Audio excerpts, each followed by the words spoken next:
السلام علیکم ورحمۃ اللہ وبرکاتہ۔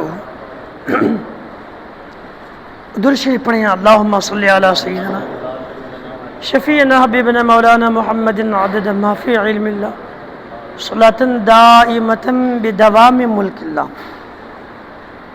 قرآن کریم کا پہلا پارہ سورۃ البقرہ، رکوع نمبر 13 اور آیت نمبر ہے 110۔ اللہ تبارک و تعالیٰ کا فرمان عالی شان ہے، وَأَقِيمُوا الصَّلَاةَ وَآتُوا الزَّكَاةَ وَمَا تُقَدِّمُوا لِأَنفُسِكُم مِّنْ خَيْرٍ تَجِدُوهُ عِندَ اللَّهِ إِنَّ اللَّهَ بِمَا تَعْمَلُونَ بَصِيرٌ۔ میں کہتا ہوں سبحان اللہ، دل سے سن لیجئے گا۔ یہ چھوٹی سی محفل 15-20 منٹ کی، 15-20 منٹ میں بیٹھنے سے کچھ نقصان نہیں ہو جانے والا، کچھ بگڑنے والا نہیں ہے۔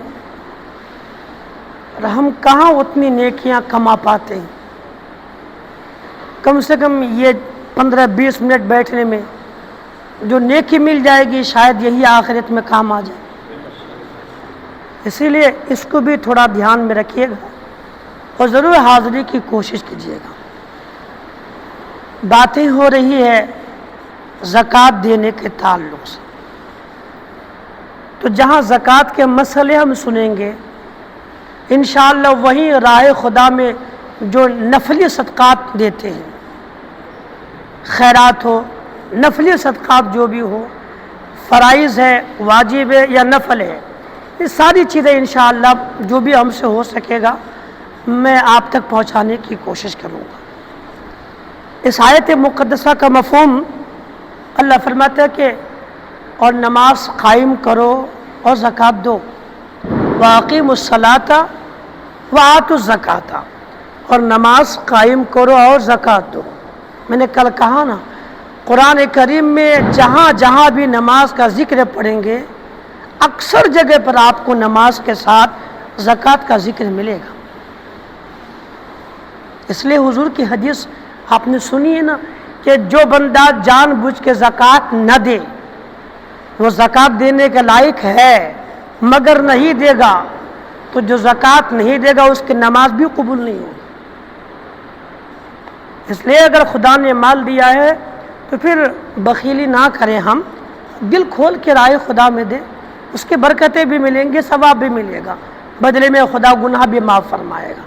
اللہ فرماتا ہے کہ وَأَقِيمُوا الصَّلَاةَ وَآتُوا الزَّكَاةَ، اور نماز قائم کرو اور زکوٰۃ دو۔ وَمَا تُقَدِّمُوا لِأَنفُسِكُم مِّنْ خَيْرٍ تَجِدُوهُ عِندَ اللَّهِ۔ توجہ ہے نا، کہتے سبحان اللہ۔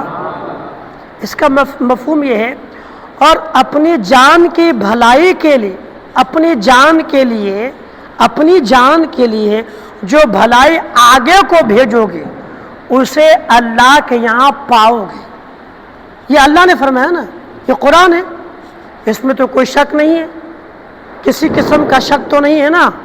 یہ اللہ فرماتا ہے کہ اپنی جان کے لیے جو بھلائی، یعنی اپنے لیے جو بھلائی آگے کو بھیجو گے اسے خدا کے یہاں پاؤ گے۔ اب ایک مسلمان اپنی بھلائی کے لیے آگے بھیجے گا کیا، اور آگے سے کیا آگے مراد ہے، کہاں آگے بھیجے گا؟ تو یہاں بھیجنے سے مراد نیکیاں ہیں، صدقات ہے، خیرات ہے، فطرہ ہے، عطیہ ہے اور نیکیاں ہیں۔ جو راہ خدا میں خرچ کرے گا، جو ثواب ملے گا آگے کو، یعنی کل جب قیامت کا دن ہوگا نا تو میدان محشر میں جو نیکیاں ملے گی، آخرت کے لیے جو نیکی یہاں کر کے بھیجو گے خدا کی بارگاہ میں، تو وہ نیکیاں، وہ تمہارے اعمال جو نیک اعمال ہیں وہ ختم نہیں ہوں گے، بلکہ اللہ ان اعمال صالحہ کے بدلے تم کو آگے نیکیاں، یعنی قیامت کے دن اللہ تبارک و تعالیٰ تمہارے ہی بھلے کے لیے تمہیں ثواب عظیم عطا فرمائے گا۔ تو یہ تو آپ اور ہم پیسہ کماتے ہیں، روپیہ کماتے ہیں اور جمع کرتے ہیں، کس لیے؟ میرے پاس مکان نہیں، مجھے کل مکان بنانا ہے، تو جو میں کماتا ہوں تھوڑا خرچ کرتا ہوں، تھوڑا بچاتا ہوں۔ بچاتے کس لیے؟ کہ کل مجھے مکان بنانا ہے۔ بچے وغیرہ ہیں بچا کے رکھتے ہیں. کیوں بچاتے ہیں؟ مجھے بچوں کو پڑھانا ہے، ان کی پرورش کرنا ہے. یعنی کل بچوں کو پڑھائیں گے، کل آنے والے دنوں میں آپ مکان بنائیں گے، اس کے لیے آپ ابھی سے تیاری کرتے ہیں نا. ایسا تو نہیں مجھے آج مکان بنانا ہے اور آج ہی پیسہ جمع کرتا ہوں، ایسا نہیں ہوتا، بلکہ آدمی پہلے سے تیاری کرتا ہے. تو کل قیامت کے دن اگر آپ جنت میں اعلیٰ مقام چاہتے ہیں، قیامت کے دن اگر جہنم کی آگ سے بچنا چاہتے ہیں، تو قیامت کے دن تیاری نہیں کرنی پڑے گی، تیاری یہی کرنی ہے، اسی دنیا میں تیاری کرنی ہے. آخرت کا کام آخرت میں نہیں ہوگا، یہی پر ہوگا. تو اگر آپ اور ہم یہاں کام نہ کریں اور یہ زندگی چلی گئی، پھر کیا کریں گے؟ کبھی ہم نے سوچا؟ آج مسلمان غور کرتے ہیں کیا کہ کل میرے ساتھ میں جو معاملہ پیش ہوگا اس کے لیے میں نے کیا تیاری کی، کیا کیا ہے میں نے؟ تو اللہ تبارک و تعالیٰ نے بہت پہلے قرآن کریم میں فرما دیا، جو اپنے لیے جو بھلائی آگے کو بھیجو گے نا، خدا فرماتا ہے برباد نہیں ہوگا، تم اسے اللہ کے پاس پاؤ گے. کس طرح پاؤ گے؟ بخاری شریف، مسلم شریف، ترمذی شریف میں جناب ابو ہریرہ رضی اللہ تعالیٰ عنہ سے ایک حدیث مروی ہے. حضور صلی اللہ علیہ وآلہ وسلم کا فرمان ہے، جس کا مفہوم یہ ہے کہ جو کوئی بندہ اللہ کے راہ میں خرچ کرتا ہے، صدقہ دیا کرتا ہے، اللہ اور کس سے؟ حلال مال سے. حدیث میں ہے کہ جو بندہ، اور کیا دے گا؟ کھجور کے برابر بھی حدیث شریف میں کہ اگر کوئی بندہ کھجور کے برابر کوئی حلال مال سے راہ خدا میں صدقہ دیتا ہے اور اللہ حلال ہی قبول فرماتا ہے، تو جو بندہ حلال مال سے کھجور کے برابر بھی کوئی صدقہ کرے، اللہ اسے 10 دراز سے قبول فرماتا ہے. یعنی پھر اللہ رب العالمین اس بندے کے صدقوں کو قبول فرماتا ہے، اور پھر اللہ تبارک و تعالیٰ اس صدقے کو پروان چڑھاتا ہے. آپ نے دیا کتنا؟ کھجور کے برابر، تو اللہ رب العالمین قبول فرما کر کے اس صدقے کو بڑھاتا ہے، قیامت تک بڑھاتا ہے. اور پھر جب کس طرح بڑھاتا ہے؟ حدیث پاک کا مفہوم کہ جس طرح سے تم اپنے بچڑے کی تربیت کرتے ہو، یہ چھوٹا سا آپ بچڑا لے کر کے آئے، آپ اس کو گھاس لا کے دیں، پانی پلائیں، اس کو آپ صحیح سے رکھیں، ٹھنڈی گرمی کا خیال کریں، اس کو گھر میں رکھیں، باندھ کے رکھیں، کبھی چھوڑ کے رکھیں. ایک بچڑے کو بڑا کرنے کے لیے، چاہے وہ بچڑا جانور کا مان لیجئے، چاہے بچڑا بکری کا مان لیجئے، یا بچڑا انسانی کا مان لیجئے، بھی آپ کا بچڑا یعنی بچہ، یہاں مراد جانور یہ گائے کا بچڑا ہو سکتا ہے. تو جب انسان ایک جانور کے بچڑے کی پرورش کرتا نا، پیدا ہوا تو کیسے اس کا خیال کرتا ہے، پھر وہ جوان ہوتا ہے.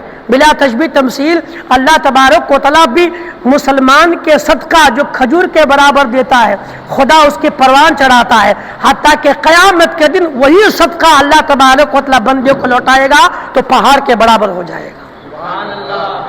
ایک کھجور کے برابر صدقہ کر دے بندہ خدا کی راہ میں محبت سے، تو اللہ قیامت کے اتنا ہی نہیں دے گا، بلکہ بڑھا کر کے اتنے سے صدقہ کو اللہ تبارک و تعالیٰ پہاڑ کے برابر بنا کر کے اس کو عطا فرمائے گا.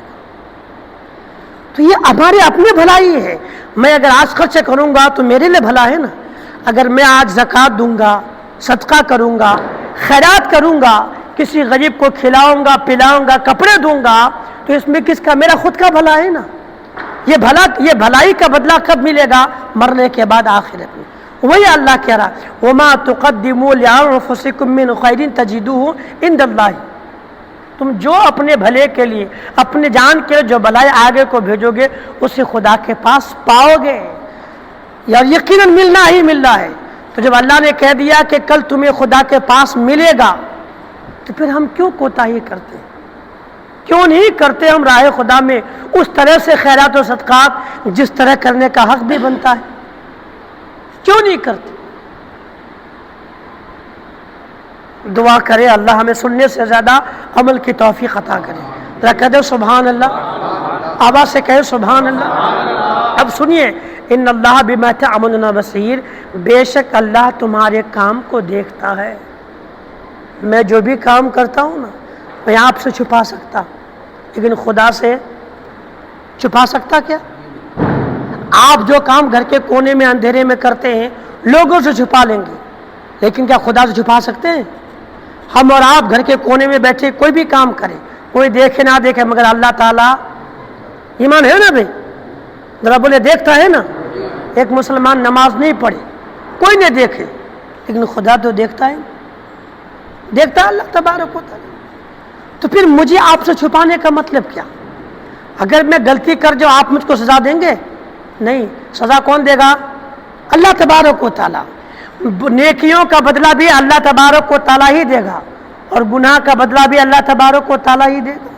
تو جس نے بدلہ دینا ہے وہ تو ہر پل ہم کو دیکھتا ہے۔ ظہر چھوڑا خدا نے دیکھا، عصر چھوڑ دیے اللہ نے دیکھا، مغرب چھوڑ دیا اللہ نے دیکھا، عشاء چھوڑے اللہ نے دیکھا، فجر چھوڑ دیا اللہ نے دیکھا، تو سب تو خدا دیکھ رہا ہے۔ ہم انسان سے بچنے کے لیے ہم لوگوں کے آگے برائی نہیں کرتے، شرماتے ہیں، لیکن خدا تو پل پل دیکھتا ہے۔ پھر قیامت میں اجر و جزا اللہ نے دینا، بندوں نے نہیں۔ تو جو پل پل دیکھتا ہے ہمیں اس کا کوئی خیال نہیں کہ وہ جو خدا مجھ کو دیکھتا ہے۔ اور اللہ تو جگہ جگہ قرآن کریم میں فرمایا ہے کہ اللہ تمہارے کاموں کو دیکھتا ہے، اللہ تمہارے کاموں کو دیکھتا ہے، تم جو بھی کرتے ہو بندو اللہ سب دیکھتا ہے۔ ان اللہ بما تعملون بصیر۔ ہم اور آپ جو صدقہ کرتے ہیں دکھانے کے لیے، ثواب کے لیے، خدا کی رضا کے لیے، جو بھی نیت سے کرتے ہیں اللہ رب العالمین سب دیکھتا ہے۔ اس لیے جو بھی صدقہ کرے، خیرات کرے نا، تو خالص اللہ تبارک و تعالیٰ کی رضا کے لیے کرے۔ ایک آیت سن لیجئے، 17 پارہ سورہ حدید رکوع 17 آیت نمبر 7، اللہ رب العالمین فرماتا آمنوا باللہ ورسولہ وانفقوا مما جعلکم مستخلفین فیہ فالذین آمنوا منکم وانفقوا لہم اجر کبیر۔ اور ایک بار کہے سبحان اللہ۔ یہ سنیے گا، اس آیت کا مفہوم سن لیجیے۔ اس کا مفہوم یہ ہے کہ ایمان لاؤ اللہ پر اور اس کے رسول پر۔ یہاں ساری دنیا کے لوگ مراد ہیں، مسلمان نہیں، اس مخاطب میں نہیں۔ تو ایمان لا چکا ہے، اگر وہ ہوگا تو یہ بھی ہوگا ایمان رکھو اللہ پر، رسول پر ایمان رکھو۔ اور یہاں سب عام مخاطب ہے، تو جو ایمان لے کے نہیں آئے وہ مخاطب ہے کہ اللہ پر ایمان لے کے آؤ، رسول کو مانو، اللہ کو مانو۔ وَأَنفِقُوا مِمَّا جَعَلَكُم مُّسْتَخْلَفِينَ فِيهِ۔ غور کیجیے گا اس پر، اس جملے پہ غور کیجیے گا۔ اللہ فرماتا ہے اور خدا کی راہ میں، اور اس کی راہ میں یعنی خدا کی راہ میں کچھ وہ خرچ کرو، کچھ وہ خرچ کرو جو تم اوروں کے جانشین بنے ہو۔ تم وہ خرچ کرو جس میں تم کو اوروں کا جانشین بنایا گیا۔ اس کا مطلب سمجھتے ہیں؟ میں تھوڑا آپ کو، یہ تو آپ نہیں سمجھیں گے نا کہ خدا کی راہ میں کچھ وہ خرچ کرو جس میں تم کو اوروں کا جانشین بنایا گیا۔ آپ نے سمجھا نہیں ہوگا، اس کو سمجھ لیجیے۔ جانشین کا مطلب ہوتا ہے نائب، وائس کیپٹن بولتے ہیں نا، وائس کیپٹن، یعنی ایک ہے کیپٹن، دوسرا وائس کیپٹن۔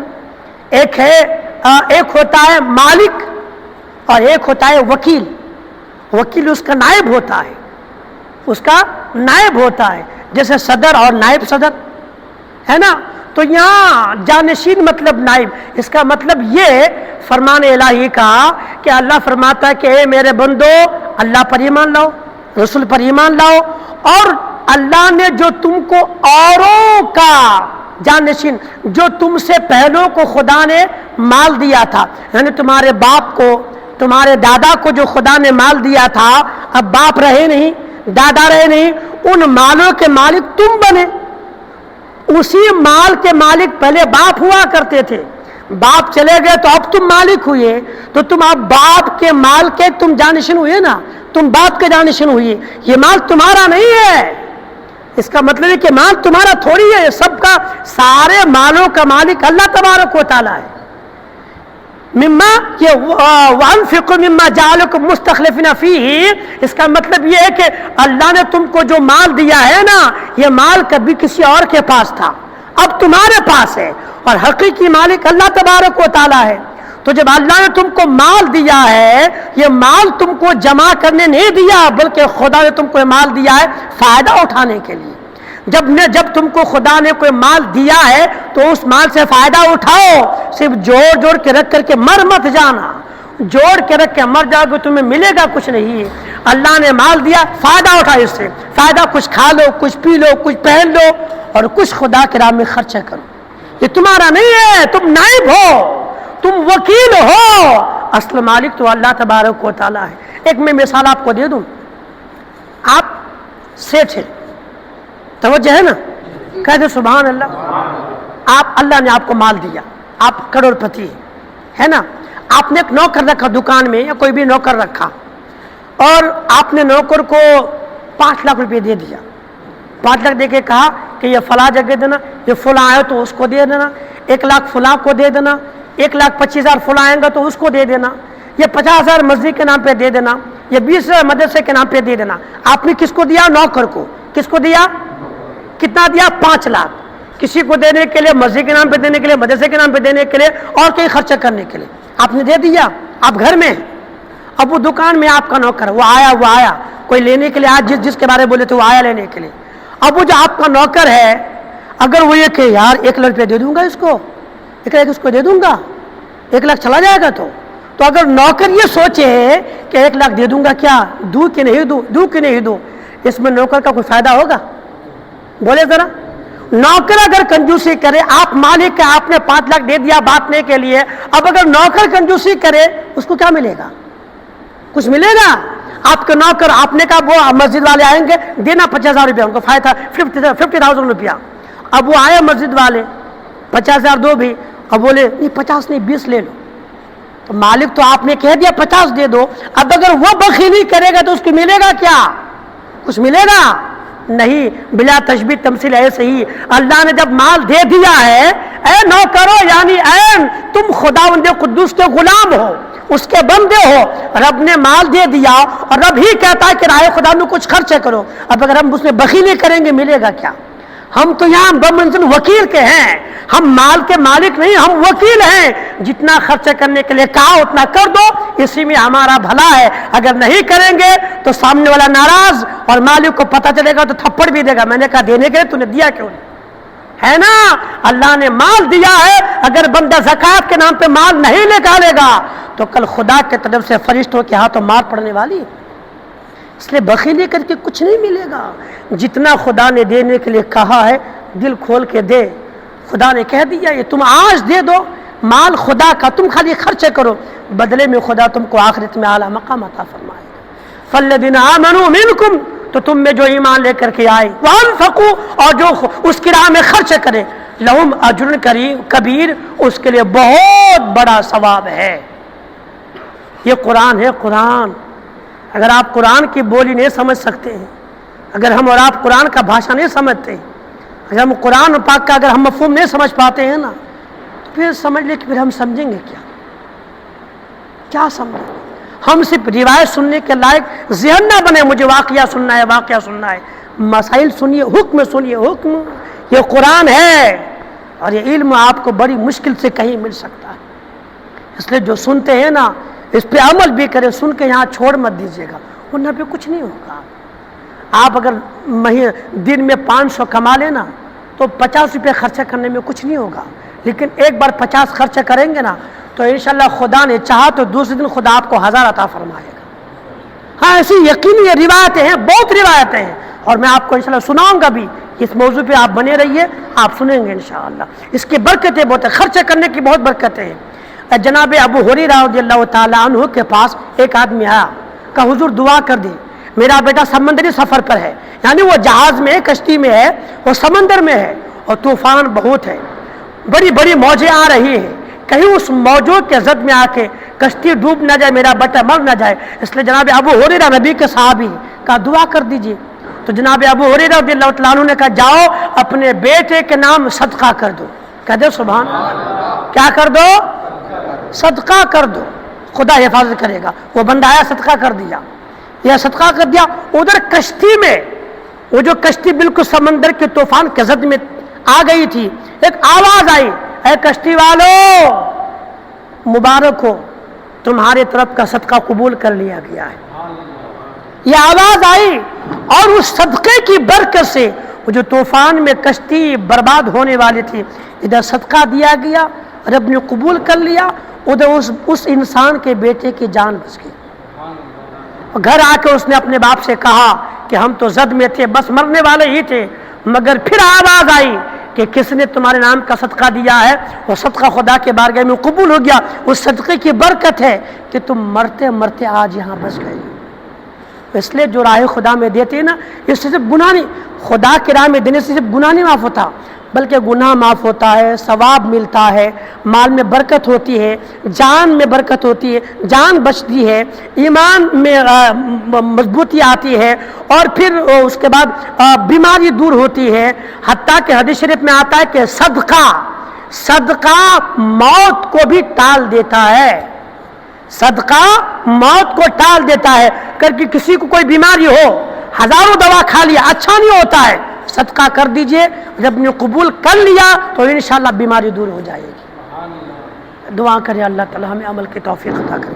پڑھے اعوذ باللہ من الشیطان الرجیم، بسم اللہ الرحمن الرحیم، انا اعطیناک الکوثر۔ ایک بار پھر سے پڑھے، تھوڑا آواز سے پڑھے۔ انا کو الگ، انا اعطیناک الکوثر، ہاں یہ آسانی ہوگی سمجھنے میں، اعطیناک الکوثر فصل لربک، فصل لربک، ربک ربک، یہی صحیح طریقہ ہے۔ پہلے جو رب کا پڑھے تھے نا، وہ منشی وغیرہ پڑھائے ہوں گے تو اس تک دھیان نہیں ہوگا، لیکن صحیح دیکھیں رب کا اور ربی کا فرق کیا ہے۔ الحمدللہ رب العالمین الرحمن الرحیم مالک یوم الدین جو پڑھتے ہیں، یہ مجہول طریقہ، یہ غلط ہے۔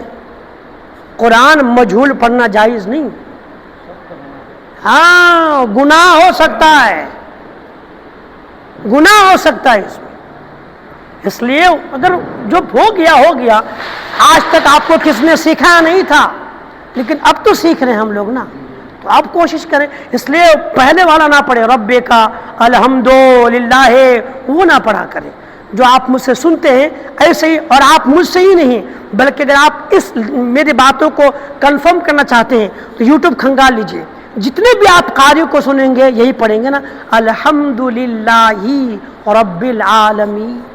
تو یہ فصل لی ربی کا، فصل لے ربی کا نہیں پڑھیں آپ، ورنہ بہت مسئلہ ہو جائے گا۔ فصل لی ربی کا، فصل لی ربی کا وانحر ان شانئک، ان شانئک هو الابتر۔ اللہ ہمیں عمل کی توفیق دے۔ خدا نہ کرے اگر پڑھنا نہیں بھی آئے گا، اتنی کوشش کے باوجود بھی، تو جتنی کوشش کرتے ہیں ہر کوشش پر خدا ثواب عظیم عطا فرمائے۔